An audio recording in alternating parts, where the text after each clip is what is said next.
आइए साथियों गौर करेंगे, अरुण शास्त्री लाइव यूट्यूब चैनल के माध्यम से आप लोग सुनेंगे और ये करवा चौथ का गीत पेश कर रहे हैं शास्त्री अरुण यादव की आवाज में। और इस गीत की लेखनी कर रहे हैं हमारे भतीजे सचिन यादव और बबलू।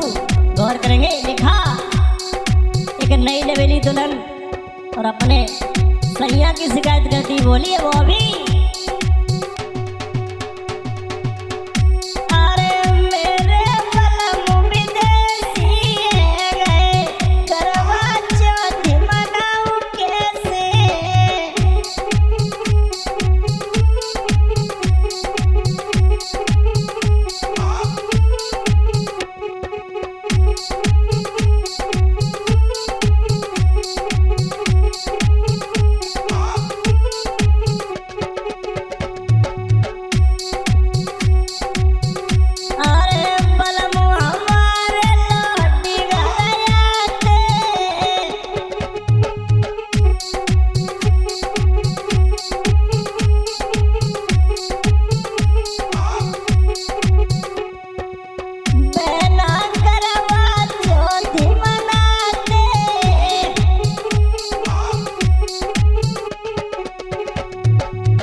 और बोली समझ आएंगे।